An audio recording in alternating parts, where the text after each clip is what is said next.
Banská Štiavnica, vzácne historické pamiatky i množstvo turistov. Dnes sme tu však pre niečo iné. Pre stavbu, ktorá sa nachádza mimo historického centra, nie je pamiatkou, je nová a moderná. Je to táto materská škola.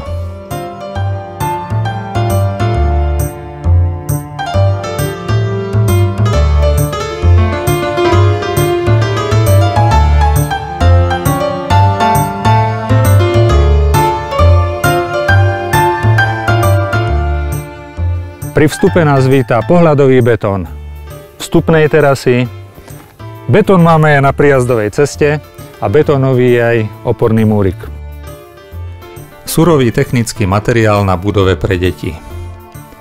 Budova pre deti nemusí byť ani detinská, ani pseudoromantická. Napriek tomu môže byť humánnejšia, príjemnejšia a primeranejšia účelu, pre ktorý slúži, ako drvivá väčšina ostatných škôlok, ktoré som mal možnosť navštíviť. V kombinácii s drevom, okolitou zeleňou, čisto riešeným interiérom a vrstvením nánosov, ktoré tvoria práce samotných detí, je to mimoriadne príjemné a inšpirujúce prostredie.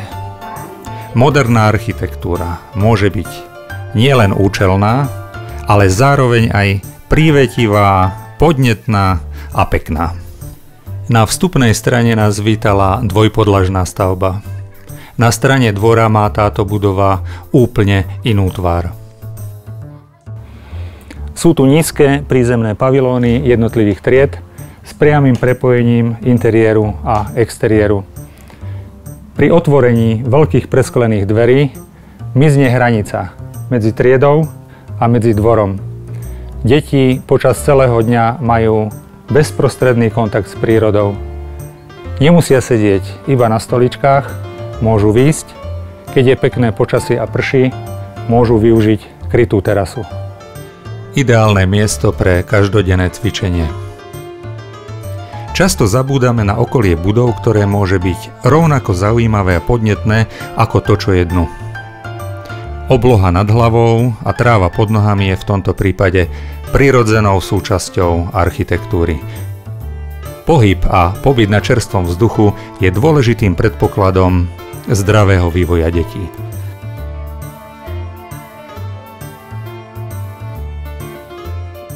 A keď príde únava, dá sa aj takto príjemne oddychovať. A vôbec nevadí, že je to pod holým nebom, práve naopak. Skúsenosti s prípravou a používaním škôlky má pani riaditeľka Anežka Slančíková. Najväčší problém pri realizácii bol čas. To bol náš najväčší nepriateľ, pretože keď sme sedeli aj so zriaďovateľmi, tak oni povedali, že robte tak, aby to bolo v septembri hotové. Aby sme boli takí spokojní a potom pani majiteľka povedala, ale v tomto septembri a bol december. No a potom pán architekt našiel teda tento rozostávaný dom. Mne sa okamžite páčilo prostredie, i keď z toho starého domu ja som nevedela vyčítať absolútne nič, že by z tohoto niečo mohlo byť. Až potom, keď to on dával do tej svojej podoby stavebnej, tak už to bolo tak, nabralo to rysy a bolo to dobré. No a ten čas, to bolo, ale zvládli sme to. Keď sa chce, tak sa to podarí. Škôlka má viacero zaujímavých priestorov. Už vchod je priateľský. Jednoduchá a čistá je aj šatňa. Ani chodby nie sú fádne. Dajú sa využiť aj iným spôsobom, ako iba na chodenie. Učebne sú priestrané a svetlé. Vyloženie terasy chráni pred vysokým a prudkým letným slnkom. Zároveň nízkemu slnku v zime umožňuje vniknúť hlboko dovnútra miestnosti. A táto učebňa je zaujímavá aj tým, že my si ju môžeme zázrakom aj zväčšiť. Keď potrebujeme, máme veľký priestor alebo zdieľanú súkromnú malú učebňu. V modernej kuchyni niekedy deti sami pomáhajú pripravovať zdravé a dobré jedlo. Priestory na spanie majú prirodzené horné osvetlenie i vetranie cez miniatrium. Vyriešené tak, aby slnko nesvietilo priamo do očí spiacich detí. Ísť na záchod nie je žiadnou traumou, ale posedením si v príjemnom a peknom prostredí, kde sa necítim ani zatvorený, ani opustený. Toto by sa mi páčilo v každej škôlke.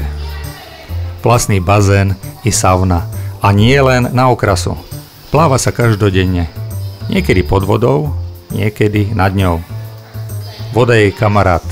Vôbec sa jej netreba báť. Je tu aj pekná telocvičňa, kde sa dá cvičiť, keď je vonku nečas. Skúšať programy a vidieť sa pritom v zrkadlách. Takisto je to aj divadelná sála, kde môžeme vítať hostí bez toho, aby boli vyrušované triedy na poschodí.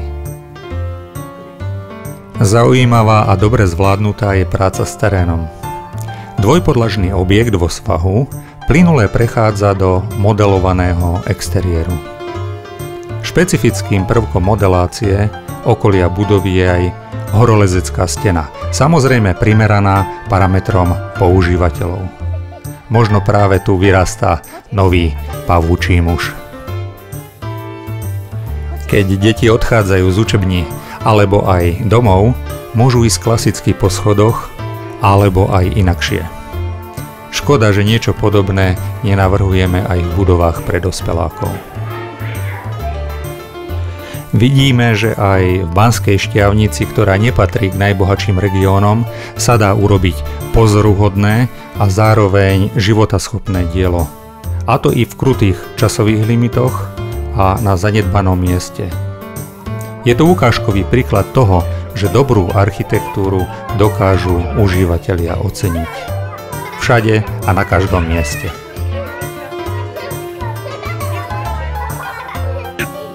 Táto budova nie je demonštráciou tvarov, je racionálna a jednoduchá. Nie je ani predražená, je primeraná. Od ostatných škôlok sa líši tým, že namiesto obvyklého slovenského prístupu, kde chceme spraviť niečo najrýchlejšie, najlacnejšie, len aby bolo, túto škôlku ľudia stavali s iným cieľom. Urobiť to najlepšie, ako sa dá. Urobiť to tak, ako keby sme to robili pre seba.